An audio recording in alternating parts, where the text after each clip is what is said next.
देते हैं, खास करके काकनाड असेंबली के लिए। ये गीत हमारा जेबी ब्रदर ने लिखी हुई और म्यूज़िक दिए हुए एक गाना है। प्रभु को स्तुति करते हुए इस गीत गाने के लिए मैं चाहते हैं।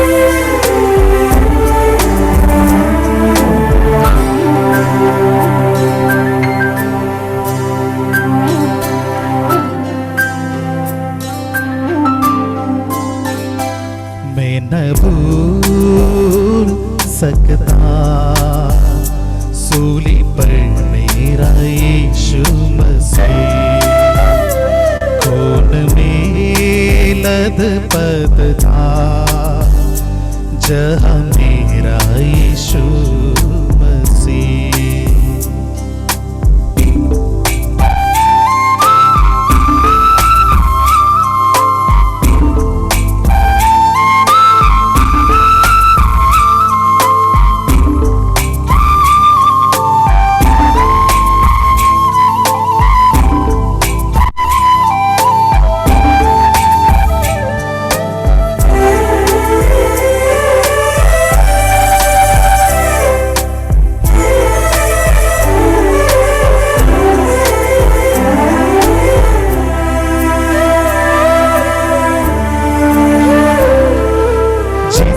हाथ ने कोड़ी को छुआ, जिस पाव ने पानी पर चला, उस हाथ में उस पाव में मैंने कांटी डुकवा दिया।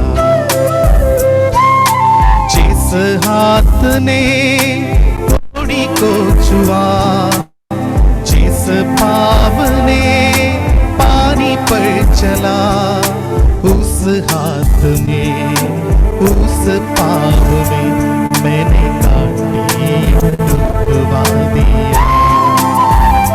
मैं न भूल सकता सूली पर मेरा यीशु मसीह, खून में लथपथ था जहाँ मेरा यीशु मसीह।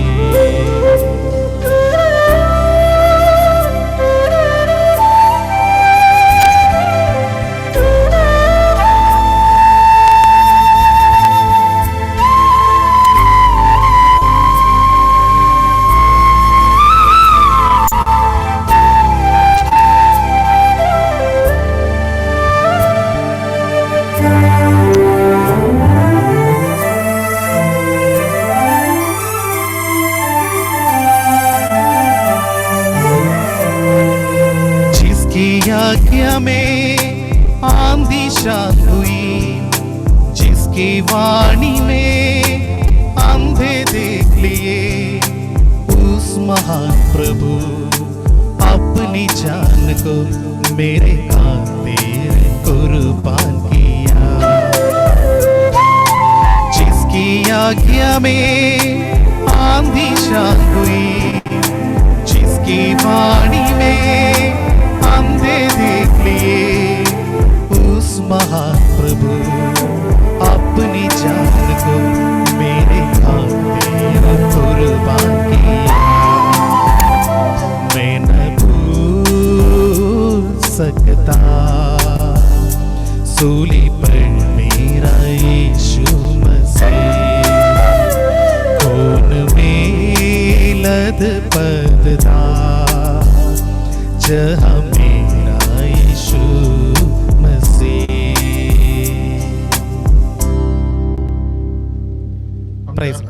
Praise the Lord. Thank you brother. हम चाहते हैं कि जेबी का और गीत इसी तरह हम गाते रहेंगे, लेकिन थोड़ा समय की कमी की वजह से आज एक ही गीत होगा, अगली बार और भी हम गाएंगे।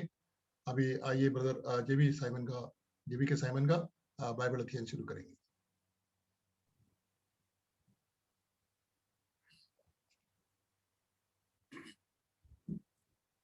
परमेश्वर के धन्य नाम की महिमा हो। मेरी आशा है मेरी आवाज आप सब तक पहुंच रही है। यस। और सनेश भाई के लिए भी धन्यवाद। उन्होंने एक ही समय दो काम को पूरा किया। अलेक्स चैन और सामुएल अब्रांगल चाह रहे थे कि मेरे ही एक गीत हो। सनेश भाई ने एक ही समय गीत भी गाया और मेरा ही एक गीत प्रिय लोगों को सुनाया भी है। बहुत बहुत धन्यवाद। और विशेषकर हम लोग बिहार के भाई लोग सनेश भाई के कारण प्रभु को धन्यवाद देते हैं कि इस प्रकार के कार्यक्रमों में गीत गाकर प्रभु की महिमा करने के लिए हमारे बिहार से प्रभु ने एक भाई को खड़ा किया है, इसलिए प्रभु को धन्यवाद देता हूं। मैं समय को नहीं गवाते हुए हमारा जो विषय की ओर आगे बढ़ना चाहता हूं। जैसे कि आप सब जानते हैं, जो लोग पिछले सत्रों से इस अध्ययन सभा में भाग ले रहे हैं, जैसे जानते हैं कि हम जिस विषय का अध्ययन कर रहे हैं वो है वो कार्य जो परमेश्वर हमारे अंदर कर रहा, हम में कर रहा। और उस कार्य के विषय में आपको बताया है, अपना पुत्र यीशु मसीह के समान वो हमें बदलना चाहता है। पिछले दिनों में जो भी बातें हम लोग अध्ययन किए हैं वो सब दोहराने के लिए हमारे पास समय नहीं, परंतु पिछले सप्ताह अध्ययन किए हुए 3 बात आपको याद दिलाकर आज का उस सत्र की ओर मैं प्रवेश करना चाहता हूं। हमने इस बात को देख चुके हैं कि अपना पुत्र अथवा परमेश्वर का पुत्र यीशु मसीह के समान मुझको और आपको बदलने की इस क्रिया को परमेश्वर 7 चरणों में करते हैं। It does it in 7 phases, 7 चरणों में करते हैं। और वो 7 चरण वृद्धों के काम 2 अध्याय की 41 और 42 पद में देखते हैं। उसमें पहला चरण जो है उद्धार, और उद्धार के विषय में कई बातें हम लोग देखे हैं। उसमें महत्वपूर्ण एक बात जो पिछले सप्ताह मैंने याद दिलाया था वो यह है कि जब हम उद्धार प्राप्त करते हैं अथवा यीशु मसीह को ग्रहण करते हैं, वचन ग्रहण करते हैं अथवा यीशु मसीह को ग्रहण करते हैं, उस समय परमेश्वर का पवित्र आत्मा हमारे अंदर आ जाता है और मुझको और आपको परमेश्वर के पुत्र यीशु मसीह के समान बदलने का कार्य पवित्र आत्मा हमारे अंदर करता है। मैं संक्षेप में पुनः इस बात कहना चाहता हूं कि वास्तविक मसीही जीवन परमेश्वर के पुत्र यीशु मसीह के समान बदलते रहने का जीवन। अगर मेरा और आपका जीवन प्रतिदिन परमेश्वर के पुत्र यीशु मसीह के अनुसार परिवर्तित नहीं होते हैं तो ये मसीही जीवन नहीं है। कई बार मसीही जीवन के नाम में हम अपने सांसारिक जीवन में जो उपलब्धियां हमने हासिल की, आर्थिक और अन्य सुख सुविधाओं की प्राप्ति की, उसे हम समझते हैं कि हम मसीही जीवन में बदल गए, परंतु वो नहीं है मसीही जीवन का परिवर्तन, वो नहीं है मसीही जीवन की बढ़ोतरी। मसीही जीवन की बढ़ोतरी हम कितना यीशु मसीह के समान बदल गया है वो है। आज शाम के समय इस वचन सुनते वक्त मुझको और आपको ये परखना होगा कि हम उद्धार पाकर इतने साल हो गए तो हम कितने यीशु मसीह के समान बदल गए। मेरी बोली कितना यीशु मसीह के समान बदल गया, मेरा विचार कितना यीशु मसीह के समान बदल गया। मेरे व्यवहार कितना यीशु मसीह के समान बदल गया। और अगर आप कह सकते हैं, अगर मैं कह सकता हूं हाँ कुछ प्रतिशत में यीशु मसीह के समान बदल गया, तो मैं और आप ये दावा कर सकते हैं कि हाँ हम मसीह जीवन में बढ़ रहे हैं। तो पवित्र आत्मा ये कार्य हमारे अंदर करता है। और पवित्र आत्मा कैसे इस कार्य हमारे अंदर करता है, ये भी मैं पिछले सप्ताह बताया था।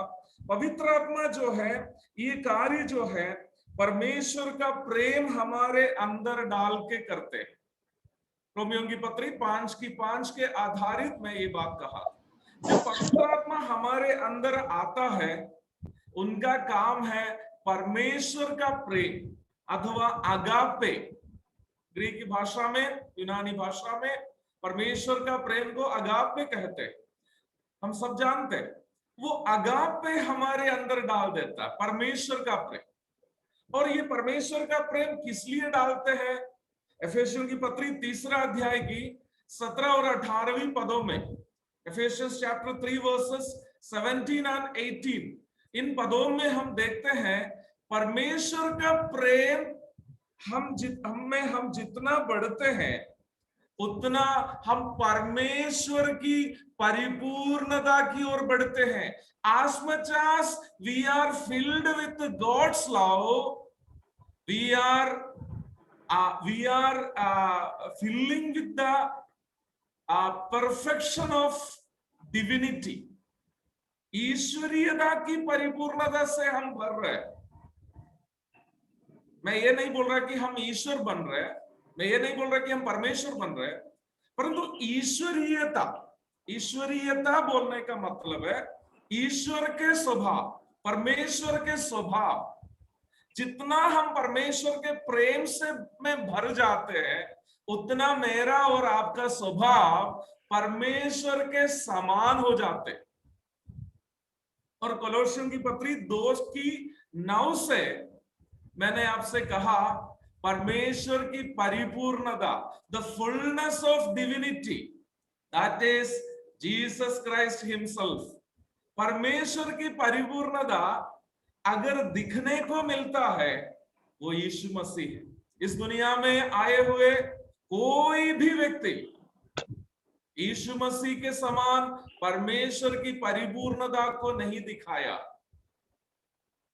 मनुष्य रूप में परमेश्वर की परिपूर्णता को किसी ने दिखाया है, वो यीशु मसीह है। यीशु मसीह को हम परमेश्वर के रूप में क्यों मानते हैं?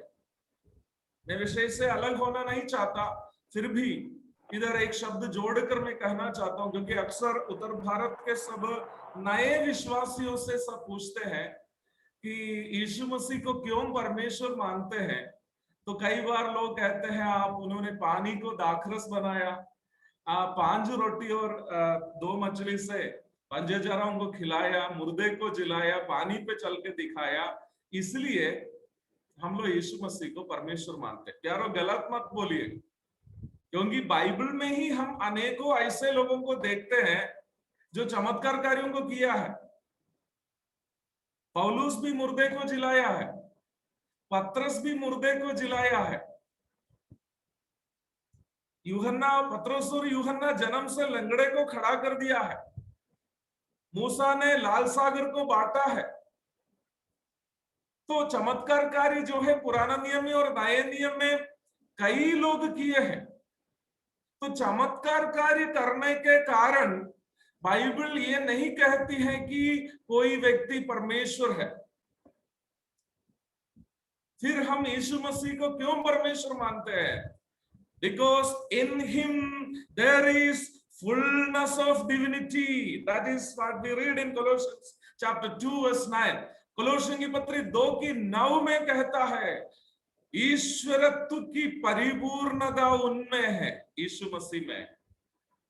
परमेश्वर के सभी स्थायी गुण, परमेश्वर सर्वशक्तिमान है, परमेश्वर सर्वज्ञानी है, परमेश्वर सर्वव्यापी है, परमेश्वर सनातन है, परमेश्वर ना बदलने वाले हैं, परमेश्वर परम पवित्र है।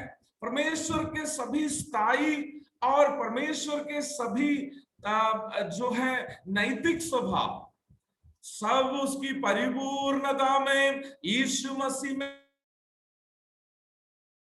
देखते हैं। मुर्दे को पौलुस भी जिलाया, यीशु मसीह भी जिलाया।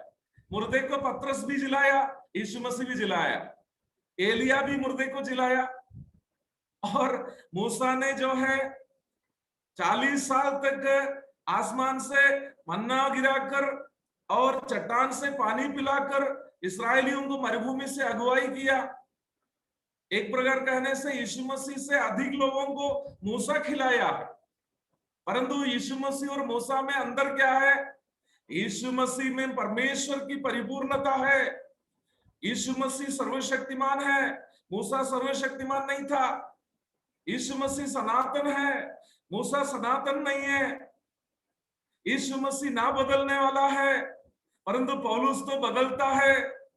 यीशु मसीह सर्वज्ञानी है, पतरस सर्वज्ञानी नहीं था। तो इस बात को हमें याद रखना, ईश्वरीय की परिपूर्णता हम यीशु मसीह में देखते हैं। तो परमेश्वर के प्रेम में हम बढ़ने का मतलब है यीशु मसीह के समान बदलना। इधर एक बात की स्पष्टता की जरूरत है। यीशु मसीह की ओर बढ़ने का ये मतलब नहीं है कि हम यीशु मसीह के समान परमेश्वर बन जाएंगे, वो नहीं। परंतु यीशु मसीह के समान बदलने का मतलब है यीशु मसीह के नैतिक गुणों में हम बढ़ जाते। We are growing in the moral characteristics of God. We are growing in the moral characteristics of Jesus Christ. That is growing towards the fullness of that means growing towards the fullness of Jesus Christ. यीशु मसीह के उस परिपूर्णता की ओर बदलने का मतलब वही है। तो ऐसे बदलने के लिए हमें क्या चाहिए? परमेश्वर का प्रेम में बढ़ना है। परमेश्वर का वास्तव में मैं कहना चाहता हूं मेरे प्यारों, ये मेरी भी एक प्रार्थना है, मैं करने वाला एक प्रार्थना है। इसलिए मैं कहना चाहता हूं प्रत्येक दिन पौलुस की पत्रियों में हम लोग इस बात को देखते हैं। हम लोग ढेर सारी बातों के लिए प्रार्थना करते हैं, परंतु रोज हमें प्रार्थना करने की एक बात है। वो क्या है मालूम है? ऐसा प्रार्थना करने के लिए पौलुस ने सिखाया है। एफेसियों की पत्री में, फिलिपियों की पत्री में सब हम देखते हैं। पौलुस कहते हैं, प्रार्थना करता है वो कि परमेश्वर का प्रेम में बढ़े। हमें भी प्रार्थना करनी चाहिए, प्रभु मुझे आपके प्रेम में बढ़ने के लिए सहायता कीजिए। क्योंकि जितना हम परमेश्वर का प्रेम में बढ़ते हैं उतना हम यीशु मसीह के समान बदलते हैं। जितना हम परमेश्वर का प्रेम में बढ़ते हैं हम यीशु मसीह के समान बोलना शुरू करते हैं। जितना हम परमेश्वर के प्रेम में बढ़ते हैं यीशु मसीह के नजरों से देखना हम सीखते हैं। जितना हम परमेश्वर का प्रेम में बढ़ते हैं यीशु मसीह के समान सोचना हम सीखते हैं। जितना हम परमेश्वर का प्रेम में बढ़ते हैं यीशु मसीह के समान काम करने के लिए हम सीखते हैं। हमें परमेश्वर के प्रेम में बढ़ना जरूरी है। मैं आत्म प्रशंसा नहीं कर रहा हूं मेरे प्यारों, लेकिन मैं करने वाला एक काम वचन सीखने की इच्छा से सुनने वाले हमारे प्रिय लोगों से कह रहे हैं। हम ढेर सारी बातों के लिए प्रार्थना करते हैं, मुझे नहीं मालूम इस प्रकार प्रार्थना कौन, प्रभु मुझे तेरा प्रेम में बढ़ने के लिए सहायता कीजिए। बहुत पुराना एक मलयालम गीत है, वो केरला का एक बहुत ही जाना पहचाना गायक येशुदास इस गीत को गाया। मैं गीत गाना नहीं चाहता, लेकिन उस गीत में वो ऐसा कहता है, ये कैथोलिक लोगों का एक गीत है लेकिन बहुत मीनिंगफुल गीत है। वो गीत में ऐसा कहता है, हे प्रभु मुझे तेरी आंख दीजिए कि मैं तेरे जैसा देख लूं। प्रभु मुझे तेरा कान दीजिए कि मैं तेरे जैसा सुन लूं। प्रभु मुझे तेरे जैसा जुबान दीजिए कि मैं आपके जैसे बोल सकूं। वास्तव में यही शिक्षा इधर हम पाते हैं। परमेश्वर का प्रेम में हम जितना बढ़ते हैं उतना हम यीशु मसीह के समान बोलना शुरू करते हैं। परमेश्वर का प्रेम में जितना हम बढ़ते हैं, यीशु मसीह के समान सुनना हम पसंद करते हैं। जितना हम परमेश्वर का प्रेम में बढ़ते हैं, यीशु मसीह के समान दूसरों के साथ व्यवहार करना हम सीखते हैं। मसीही होने का दावा करने के बावजूद भी हम क्यों नफरत और ईर्ष्या के साथ दूसरों के साथ व्यवहार करते हैं? क्योंकि हम परमेश्वर का प्रेम में बढ़ते नहीं है। मसीही होने का दावा करने के बावजूद भी हम क्यों अपने परिवार में भी पत्नी के साथ, बच्चों के साथ एक सहानुभूति के साथ व्यवहार नहीं कर पाते हैं?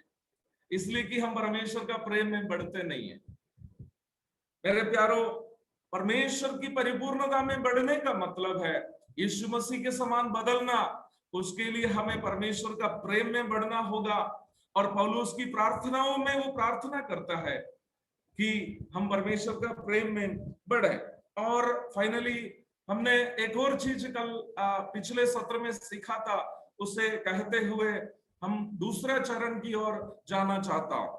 वो ये था, जब हम परमेश्वर का प्रेम में बढ़ते हैं, इस पिछले सप्ताह में बताया था, इसलिए पदों को सब पढ़ना नहीं चाहता। यूहन्ना की पहली पत्री अध्याय 4 उसकी 7, 8, 12 और 20, 1 जॉन चैप्टर 4 वर्सेस 7, 8, 12 एंड 20। उसके अलावा यूहन्ना रचित सुसमाचार 13 की 35, जॉन्स गॉस्पेल चैप्टर 13 वर्स 35। इन सब पदों में हम देखते हैं, यदि हम परमेश्वर का प्रेम में बढ़ते हैं, वो दिखेगा, वो दिखेगा। If we are growing in the love of God, it will be exhibited. ये दिखने लगेगा। कैसे दिखने लगेगा? कैसे दिखने लगेगा? वो यूहन्ना कहता है कि हम अपने भाइयों से वैसा ही प्रेम करना शुरू करेंगे जैसे यीशु मसीह मुझसे प्रेम करता है।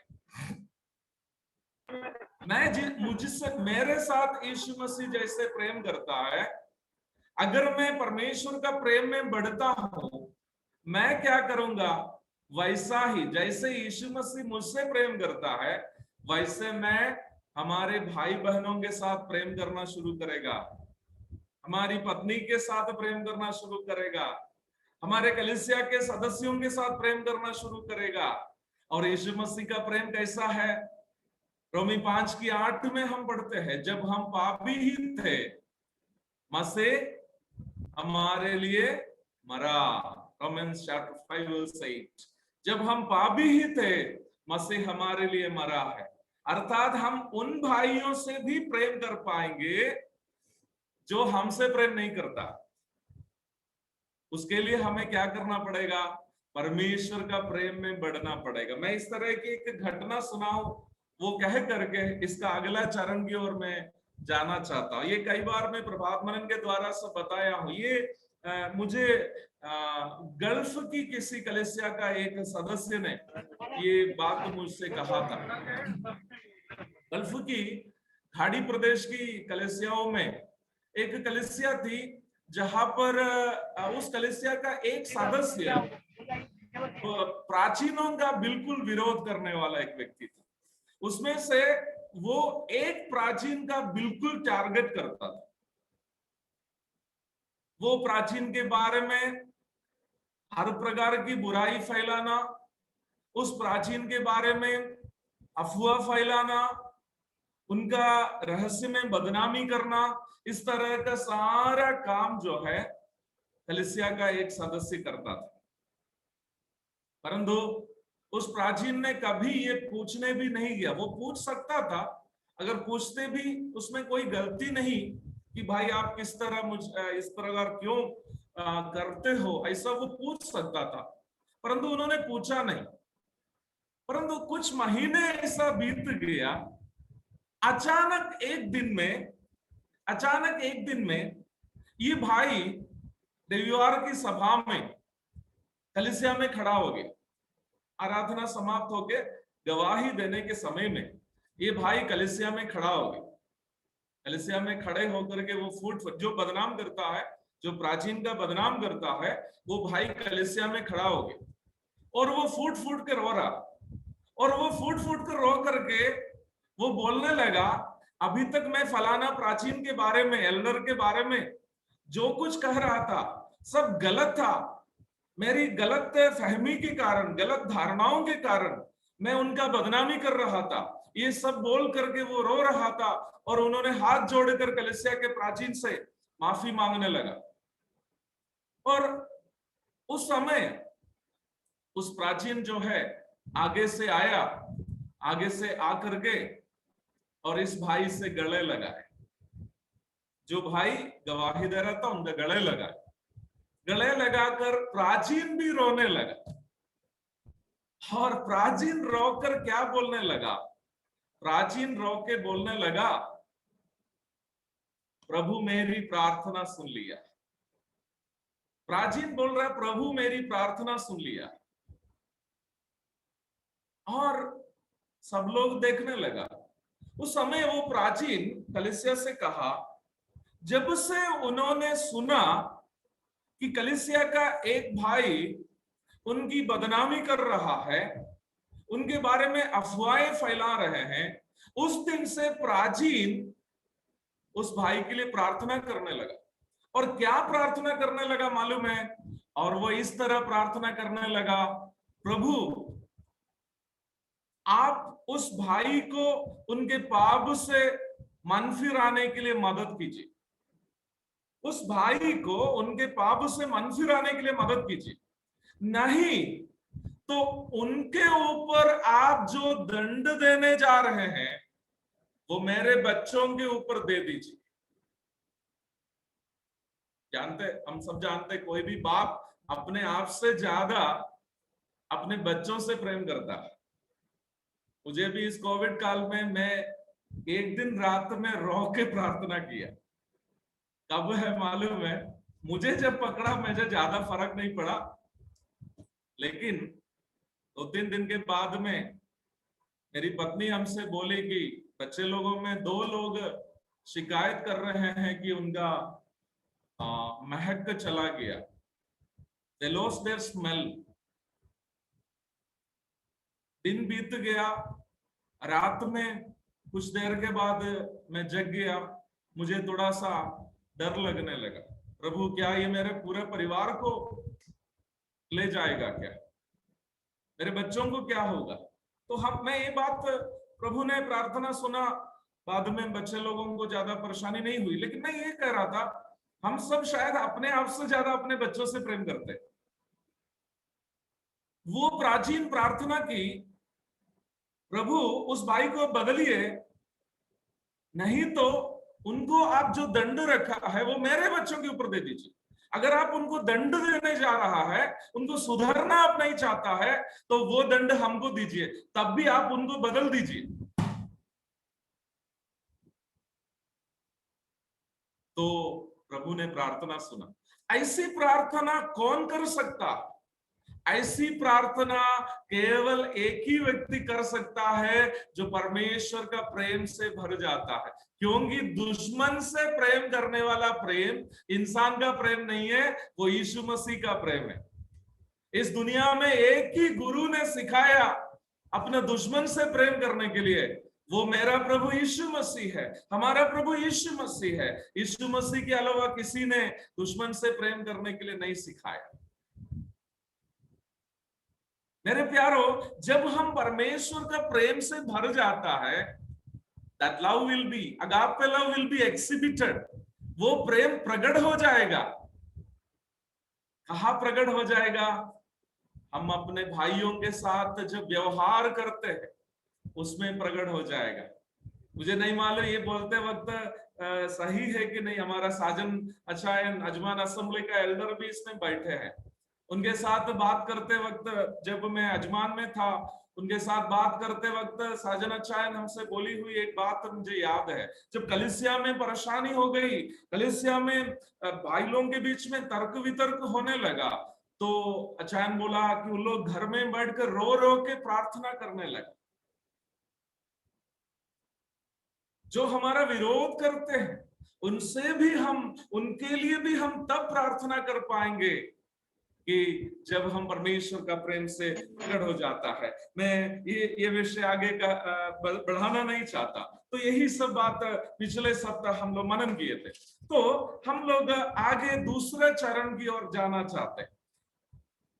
परमेश्वर के पुत्र यीशु मसीह की ओर बदलने का कार्य उद्धार प्राप्त करने के द्वारा अथवा वचन ग्रहण करने के द्वारा होता है। प्रेरितों के काम दूसरा अध्याय की 41 पद जब पढ़ते हैं, दूसरा चरण है बपतिस्मा। बपतिस्मा के बारे में बहुत सारी बातें हम सब जानते हैं, ये सब कोई नया विषय नहीं है बाइबल में, लेकिन मैं इसको जिस विषय अभी हम लोग सीख रहे हैं उसी के परिप्रेक्ष्य में ही कुछ बात बोलकर आगे बढ़ना चाहता हूं। बपतिस्मा हम क्यों लेते हैं, यह बपतिस्मा उद्धार पाए हुए लोगों को लेना क्यों जरूरी है। एक पद सबसे पहले मैं पढ़ना चाहता हूं, लूका रचित सुसमाचार अध्याय 7 पद 29 और 30। Gospel of Luke chapter 7 versus 29 and 30।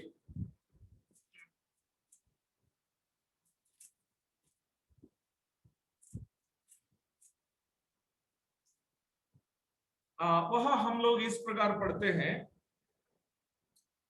और सब साधारण लोगों ने सुनकर और चुंगी लेने वालों में भी यूहन्ना का बपतिस्मा लेकर परमेश्वर को सच्चा मान ली। अगली पद पर ध्यान दीजिएगा, वर्स 30। परंतु फरीसियों और व्यवस्थापकों ने उससे बपतिस्मा ना लेकर परमेश्वर के अभिप्राय को अपने विषय में टाल दिया। उस पद पर ध्यान दीजिएगा। अगर आपके पास अंग्रेजी बाइबल है तो जरूर आप अंग्रेजी में भी उस पद को पढ़िएगा। मैं पहले हिंदी में पढ़ता हूं, उसके बाद उसको अंग्रेजी में भी थोड़ा सा आपको पढ़कर सुनाना चाहता हूं। परंतु फरीसियों और व्यवस्थापकों ने उससे बपतिस्मा ना लेकर परमेश्वर के अभिप्राय को अपने विषय में टाल दी। यहाँ पर यूहन्ना जो बपतिस्मा दे रहा था उसके विषय में हम लोग पढ़ते हैं। वहां पर हम लोग देखते हैं कई साधारण लोग, चुंगी लेने वाले लोग, पापी लोग, ऐसे बहुत सारे लोग आकर के यूहन्ना से बपतिस्मा ले लिए। परंतु 30 पद में हम लोग पढ़ते हैं फारिसी लोग।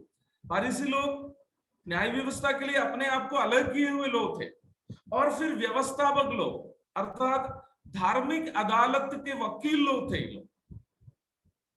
ये उसे व्यवस्थापक कहते हैं। और ये लोग क्या किया, वो बपतिस्मा नहीं लिया, और उसके विषय में हम लोग यह पढ़ते हैं कि परमेश्वर के अभिप्राय को अपने विषय में टाल दिया। हिंदी बाइबल के अनुसार बताएंगे, परमेश्वर को उनके विषय में जो अभिप्राय था उसको उन लोग बोला नहीं, हमें ये नहीं चाहिए। अभिप्राय मतलब इंग्लिश में ओपिनियन शब्द है, लेकिन आप उसको अंग्रेजी में पढ़िएगा ना, बात थोड़ा सा और क्लियर हो जाएगा।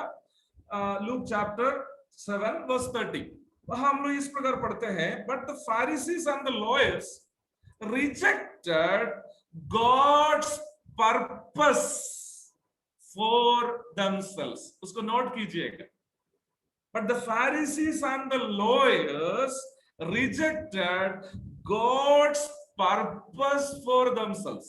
हम जानते हैं पर्पस शब्द का अर्थ क्या है, उद्देश्य है ना, या योजना, पद्धति। परमेश्वर को उनके प्रति जो योजना थी, जो पद्धति थी, उसको उन लोग टाल दिया। कैसे टाल दिया? बपतिस्मा ना लेकर टाल दी। मेरी आशा है आप बात को समझ रहे हैं। अर्थात इस भाग से हमें सूचना मिलती है, बपतिस्मा नामक कार्यक्रम परमेश्वर की कोई पद्धति, परमेश्वर की कोई योजना हमारे जीवन में जारी रखने का क्रिया, या दूसरी तरफ से बोलूं परमेश्वर के किसी योजना में हमें भी शामिल कराने का एक योजना है बपतिस्मा। बाइबल में हम लोग कई बपतिस्मा देखते हैं, बाइबल में एक ही बपतिस्मा नहीं बताया है।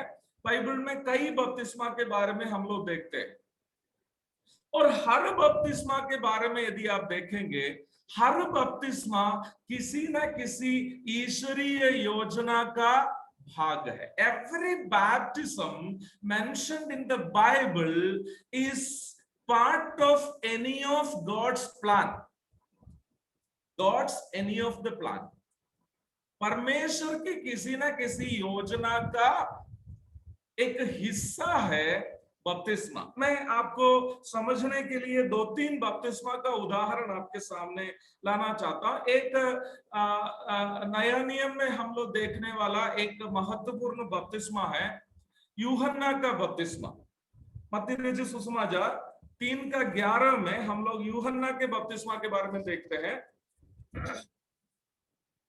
3:11 वह यूहन्ना अपना जो बपतिस्मा वो देता है उसके विषय में हम लोग इस प्रकार पढ़ते हैं. Matthew chapter 3 verse 11. मैं तो पानी से तुम्हें मन फिराव का बपतिस्मा देता हूं, परंतु जो मेरे बाद आने वाला है वह मुझसे शक्तिशाली है, मैं उसकी जूती उठाने के योग्य नहीं. वो तुम्हें पवित्र आत्मा और आग से बपतिस्मा देगा. इस भूमिका बहुत ज्यादा समझाने के लिए समय नहीं है. आप में से जो लोग बाइबल अध्ययन करते जानते हैं, यीशु मसीह यहूदियों का राजा बनकर के जगत में आया था. पुराना नियम में ये वादा यहूदियों के लिए किया हुआ था कि उनके लिए एक धर्म राष्ट्र की स्थापना करने के लिए मसीहा राजा बनकर आने वाला है. उस भविष्यवाणियों के अनुसार परमेश्वर का पुत्र मसीहा यीशु मसीह जगत में आया था. और यूहन्ना बपतिस्मा देने वाला का काम क्या था?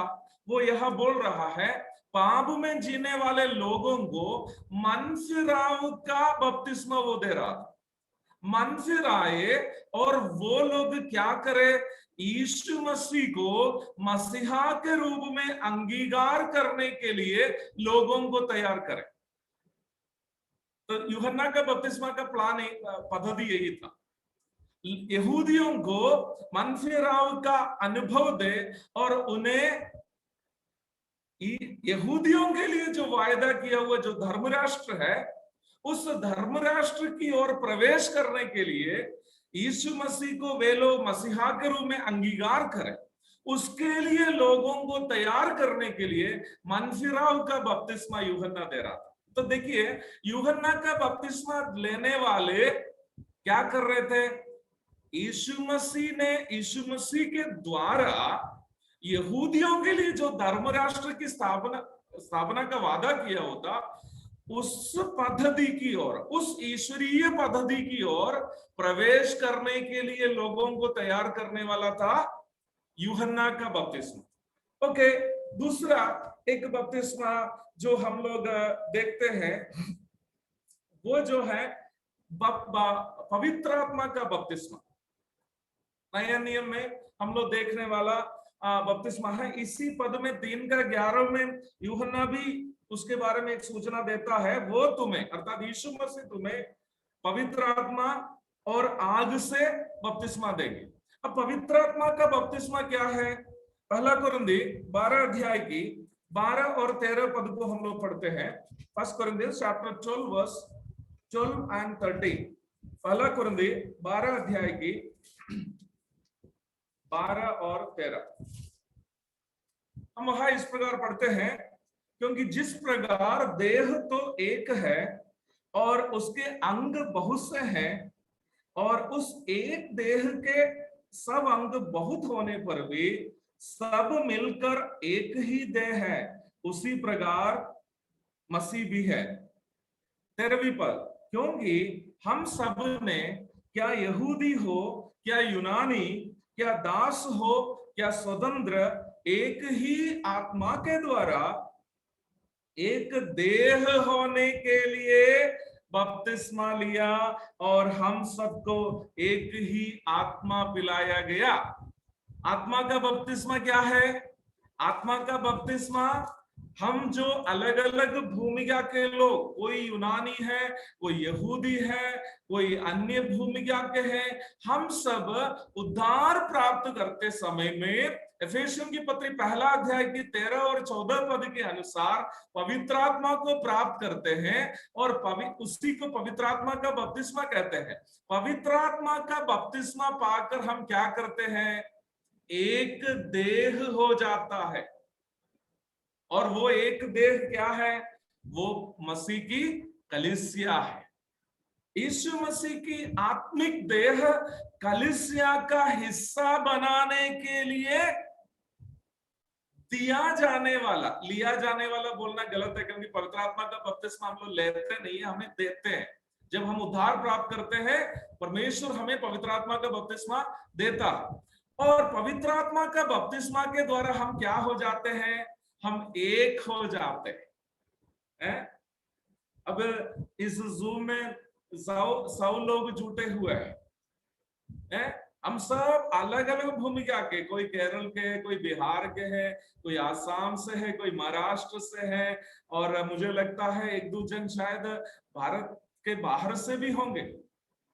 हम सबकी भूमिका एक है, परंतु याद रखना हम सबके अंदर में एक पवित्र आत्मा काम करने के कारण हम सब एक देह है।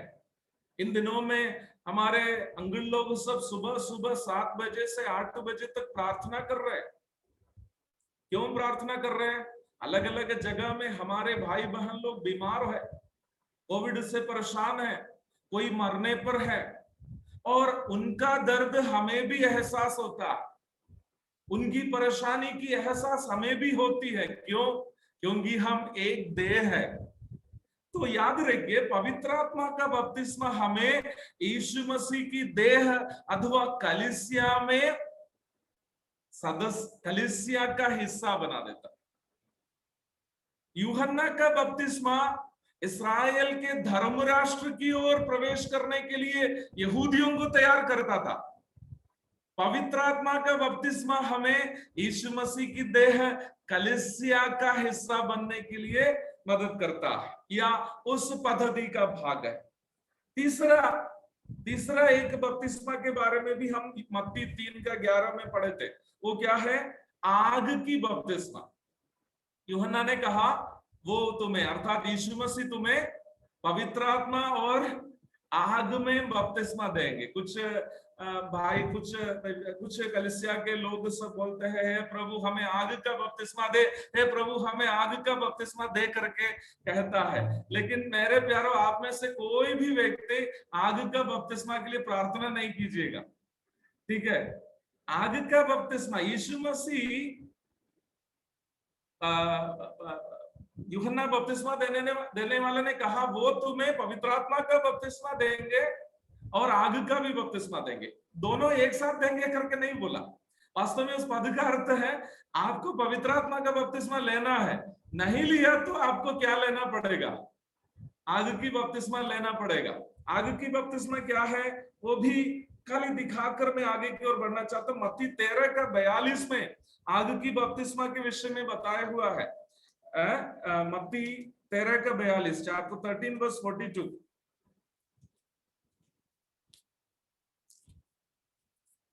वहां पर हम इस पर और 41 से पढ़ेंगे, 41 से पढ़ेंगे।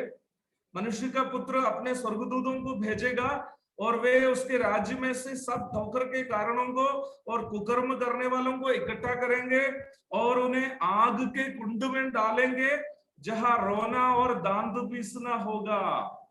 देखिए, तो आग का बपतिस्मा भी एक ईश्वरीय पद्धति का भाग है। यूहन्ना का बपतिस्मा यहूदियों को इस्राएल के धर्म राष्ट्र की ओर तैयार करने के लिए था। पवित्र आत्मा का बपतिस्मा हम विश्वासियों को यीशु मसीह की देह कलीसिया का हिस्सा बनाता है। और आग की बपतिस्मा आपको क्या करेगा? अगर आप पवित्र आत्मा का बपतिस्मा नहीं पाया तो आपको आग का बपतिस्मा लेना ही पड़ेगा, और वो आग का बपतिस्मा आपको क्या करेगा? नरक का हिस्सा बनाएगा। पवित्र आत्मा का बपतिस्मा आपको यीशु मसीह की देह का हिस्सा बनाता है, और आग का बपतिस्मा आपको क्या करेगा? नरक का हिस्सा बना देगा। ये भी ईश्वरीय, नरक भी ईश्वरीय योजना, नरक भी ईश्वरीय योजना है। एक और बपतिस्मा के विषय में भी हम नया नियम में देखते हैं, ये बपतिस्मा इस्राएली लोग लिया था। पहला कुरिन्थी चैप्टर 10 वर्स 1 and 2, पहला कुरिन्थी अध्याय 10 और उसकी पद 1 और 2, वहां हम इस प्रकार पढ़ते हैं, है भाइयों, मैं नहीं चाहता कि तुम इस बात से अनजान रहो कि हमारे सब बाप दादे बादल के नीचे से और सबके सब समुद्र के बीच से पार हो गए, और सबने बादल में और समुद्र में मूसा का बपतिस्मा लिया। देखिए, इस्राएली लोगों ने बादल के नीचे चला, वो एक बपतिस्मा का सदृश्य है। दूसरा, उन लोग लाल सागर से पार हो गया, वो भी एक बपतिस्मा का सदृश्य है। और हम यहाँ क्या पढ़ते हैं, मलयालम बाइबल में, अब आप इस पत्र को पढ़ेंगे, वहां लिखा है, അവരൊക്കെ സ്നാനപ്പെട്ട് മോശയോട് ചേർന്നു, मूसा से मिल गया है, ऐसा लिखा। हिंदी बाइबल में लिखा है मूसा का बपतिस्मा ले लिया, लेकिन मलयालम बाइबल में इसका अनुवाद किया है, वो मूसा के साथ मिल गया। मूसा कनान देश की ओर जा रहा है, और बादल में और लाल सागर में जो लोग बपतिस्मा लिया, वो लोग भी मूसा के साथ जुट गया। कहाँ जाने के लिए? कनान जाने के लिए। अब देखिए, ये सभी बपतिस्मा एक एक ईश्वरीय पद्धति का लागूकरण है। All these baptisms are applications of different God's plans, God's purposes. परमेश्वर के अलग अलग योजना के लिए ये सभी बपतिस्मा था। यूहन्ना का बपतिस्मा इस्राएल राष्ट्र की और यहूदियों को तैयार करने के लिए, पवित्र आत्मा का बपतिस्मा हमें कलीसिया का हिस्सा बनाता है। आग का बपतिस्मा लोगों को नरक का हिस्सा बनाता है। और इस्राएलियों ने बपतिस्मा लेकर के मूसा के साथ मिल गया, जो कनान की ओर जा रहा था। अगर ऐसी बात है, हम विश्वासी लोग जो बपतिस्मा ले रहे हैं, वो किस लिए ले रहे हैं? हम लूका रचित सुसमाचार से पढ़े हैं, अध्याय 7 से, फरीसी और व्यवस्थापकों ने बपतिस्मा ना लेकर परमेश्वर का अभिप्राय को टाल दिया जो अपने लिए था। मैं उसको अंग्रेजी बाइबल के अनुसार बोलूं तो परमेश्वर का पद्धति को, परमेश्वर की योजना को जो है, वो लोगों ने इनकार कर दिया। अगर ऐसी बात है, हमारा बपतिस्मा क्या है? मैं अपने विषय के परिप्रेक्ष्य में ही इस बात को कर रहा हूं। उसके लिए आप क्या पढ़िए, गलातियों की पत्री अध्याय 3 पद 27 और 28, गैलेशियंस चैप्टर 3 वर्सेस 27 and 28। वहां हम इस प्रकार पढ़ते हैं, और तुम में से जितनों ने मसीह में बपतिस्मा लिया है, उन्होंने मसीह को पहन लिया है। मसीह को पहन लिया है। हमारा, मैं जो भी बात कहता हूं, आप लोग हमारा विषय को मन में याद रखना। मैं विषय से कभी इधर उधर नहीं होना पसंद करता हूं। विषय क्या है? हमारा विषय क्या है? वो कार्य जो परमेश्वर हमारे अंदर करता है। वो कार्य क्या है? हमें यीशु मसीह के समान बदलना। यहां क्या लिखा है? और तुम में से जितनों ने मसीह में बपतिस्मा लिया, उन्होंने मसीह को पहन लिया है। हम मसीही विश्वासी लोग जो बपतिस्मा लेते हैं, बपतिस्मा लेकर हम क्या कर रहे हैं? मसीह को पहन रहा है। मसीह को हम पहन रहा है। और मसीह को कैसे पहन रहा है? 28 पद में लिखा है, वर्स 28, अब ना कोई यहूदी रहा और ना यूनानी, ना कोई दास ना स्वतंत्र, ना कोई नर ना नारी, क्योंकि तुम सब मसीह यीशु में एक हो। मसीह को पहनने का मतलब क्या है? मसीह में एक हो जा, मसीह में एक हो जा। मसीह में एक हो जाने का मतलब क्या है? अभी कुछ दिन पहले सब, विशेष करके 2014 में सब हमारा ये नरेंद्र मोदी का रैली सब होता था, इलेक्शन रैली होता था। आजकल उतना जोश लोग नहीं दिखा रहा है, थोड़ा थोड़ा जोश कम होने लगा। लेकिन 2014 में सब जब मोदी का रैली होता था, तो ये रैली में ज्यादातर लोगों का चेहरा नहीं दिखता था। ये रैली जहां पर सम्मेलन होता था, उसके बाहर मोदी का एक मुखौटा मिलता था, एक मास्क मिलता था। और ये सब लोग जो सम्मेलन में आते थे, सब लोग मोदी का चेहरा का चित्र वाला मास्क खरीद लेते थे और उसको पहन करके सम्मेलन में आते थे। अब मोदी स्टेज में खड़े हैं, मैदान में देखने पर सबका चेहरा कैसा है? मोदी का जैसा चेहरा। सब क्या बन गया? मोदी बन गया, मोदी बन गया।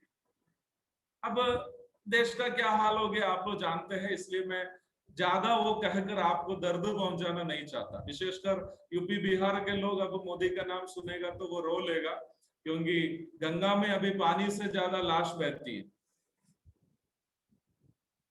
लेकिन इसलिए बाइबल हमें दूसरा कोई इंसान के जैसा बनने के लिए भी नहीं कहता, परंतु हम में से जितना मसीह का बपतिस्मा लिया, वो यीशु मसीह को पहन लिया।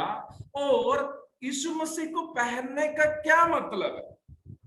28 पद में कहता है कि अब यहूदी नहीं रहा। कलीसिया में यहूदी नहीं है, कलीसिया में यूनानी नहीं है, कलीसिया में दास नहीं है, गुलाम नहीं है, कलीसिया में स्वतंत्र नहीं है, कलीसिया में नर और नारी के बीच में अंतर नहीं है, कलीसिया में बिहारी नहीं है, कलीसिया में यूपी वाले नहीं है, कलीसिया में मलयाली नहीं है, कलीसिया में सुरियानी नहीं है, कलीसिया में हिंदुस्तानी नहीं है, कलीसिया में पाकिस्तानी नहीं है, कलीसिया में अमीर नहीं है, कलीसिया में गरीब नहीं है। सब किसको पहन लिया? मसीह को पहन लिया। मैं एक और बात सूचित करके समाप्ति की ओर बढ़ना चाहता हूं। वास्तव में जब पौलुस कहता है कि बपतिस्मा जो लेते हैं वो मसीह को पहन लिया, इसका क्या मतलब है? इसका मतलब हमारे अंदर उद्धार पाते समय जो परिवर्तन शुरू हुआ है पवित्र आत्मा के द्वारा, उस परिवर्तन जो है हमें एक घोषणा करने के लिए प्रेरित करती है। अब मेरी बातों को ध्यान से सुनिएगा।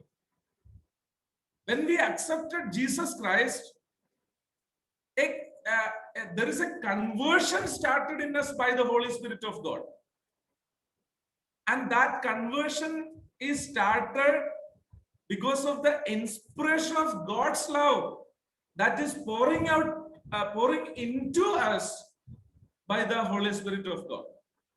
जब हम यीशु मसीह को उद्धारकर्ता के रूप में ग्रहण करता है, हमारे अंदर एक परिवर्तन शुरू होता है, यीशु मसीह के समान बदलने का परिवर्तन।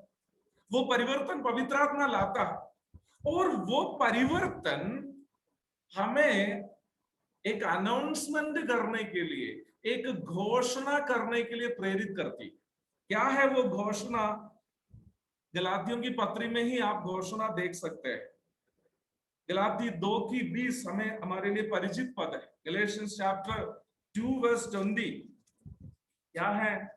वहां हम इस प्रकार पढ़ते हैं, मैं मसीह के साथ क्रूस पर चढ़ाया गया हूं, अब मैं जीवित ना रहा पर मसीह मुझ में जीवित है।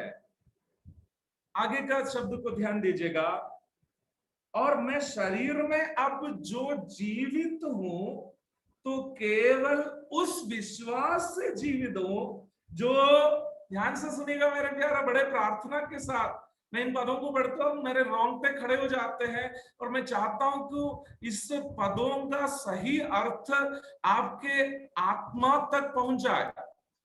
पौलुस बोल रहा है, अब मैं जीवित ना रहा पर मसीह मुझ में जीवित है, और मैं शरीर में अब जीवित हूं जो परमेश्वर के पुत्र पर है, जिसने मुझसे प्रेम किया और मेरे लिए अपने आप को दे दिया। एक सवाल मैं पूछना चाहता हूं। पौलुस यह कहता है अब मैं जीवित नहीं रहा, पौलुस अब जीवित नहीं, मसीह जीवित है। और पौलुस कहता है अगर पौलुस जीवित है, उस विश्वास के कारण जीवित है जो उसको यीशु मसीह पर है। मेरा सवाल आपसे यह है, पौलुस का विश्वास क्या था? What was the faith of Paul? As per this verse, इस पद के अनुसार पौलुस का विश्वास क्या था? पौलुस बोल रहा है मैं जीवित हूं तो एक ही उद्देश्य से जीवित हूं, वो विश्वास के कारण यीशु मसीह पर है। क्या है पौलुस का विश्वास? क्या है? पुनरुत्थित यीशु मसीह जी, पुनरुत्थित यीशु मसीह। हमारा इस विषय से जोड़कर अगर आप जवाब देंगे और सही जवाब पे आप पहुंच जाएंगे। पौलुस का विश्वास क्या है? पौलुस का विश्वास यह है कि एक दिन वो मसीह के समान बदल जाए। आपको डाउट शायद लगेगा कि मैं सब चीज को मेरा विषय से जबरदस्ती जोड़ रहा हूं, ऐसा नहीं है। इस बात को समझने के लिए आपको गलातियों की पत्री की भूमिका भी समझना चाहिए। गलाती कलीसिया में एक झूठी शिक्षा चल रही थी। वो झूठी शिक्षा क्या थी? उद्धार पाने के लिए केवल यीशु मसीह को ग्रहण करने से नहीं होगा, यहूदी रीति रिवाज का भी पालन करना है, यहूदी धर्म के कार्यों को भी करना है। तो पौलुस बोल रहा है क्या है? तुम में से जितना, हम में से जितना भी बपतिस्मा लिया है, हम किसको पहन लिया? हम यहूदी धर्म को नहीं पहना, हम रीति रिवाजों को नहीं पहना, हम कोई क्रिया कर्म को पहना नहीं, हम कोई नए धर्म में नहीं जुटा। हम किस में जुटा? हम यीशु मसीह में जुट गया, यीशु मसीह को पहन लिया। अब मेरा एक ही विश्वास है, मैं जीवित हूं। क्यों जीवित है? एक दिन मैं यीशु मसीह के समान पूर्ण रूप में बदल जाऊंगा। इसका मतलब हमारा बपतिस्मा एक बड़ी घोषणा है, और उस घोषणा का एक पहलू यही है, मैंने हमारा पुरानी हर बात को छोड़ दिया, हमारे बीती सब बात को छोड़ दिया, हमारे पिछले धर्म की बातों को मैंने छोड़ दिया, मेरे जातिवाद को छोड़ दिया है, मेरे अहंकार को छोड़ दिया है, मेरी सारी भूमिका को मैंने छोड़ दिया। मैं एक व्यक्ति को पहन लिया, वो यीशु मसीह है। बड़े दुख के साथ कहना पड़ता है, आज भी हमारी कलीसियाओं में क्यों वाद विवाद है, तर्क है? क्योंकि कई पुरानी बातों को हम लोग अभी भी क्या कर रहे हैं? कलीसिया में प्रैक्टिस कर रहे हैं। हमारी भूमिकाओं को, हमारी जो है पुरानी बातों को हम अभी भी मसीहत में भी लागू कर रहे हैं। इसलिए हम एक दूसरे को एक समान देख नहीं पाते हैं, दूसरे विश्वासियों को अपने समान देख नहीं पा रहे, क्योंकि हम अपने रीति रिवाजों को, पूर्व की बातों को भी मसीहत में लेके आया।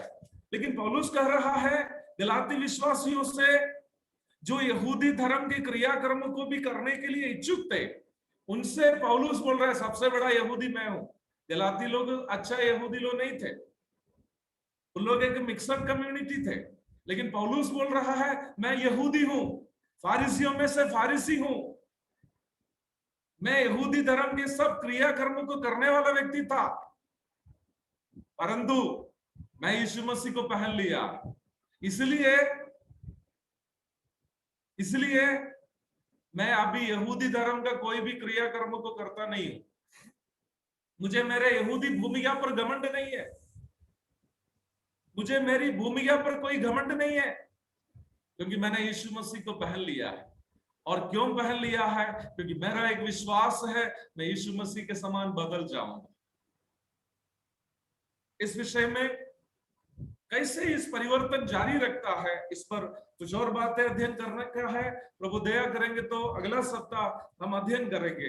एक लाइन केवल इस विषय पर कहकर मैं समाप्त करता हूं। बपतिस्मा उस कार्य को जारी रखता है जो कार्य उद्धार पाते समय हमारे अंदर परमेश्वर ने शुरू किया है। यीशु मसीह की ओर बदलने का क्रिया वो शुरू हुआ है जब हम उद्धार पाया है। बपतिस्मा के द्वारा वो परमेश्वर जारी रखता है हमारे अंदर।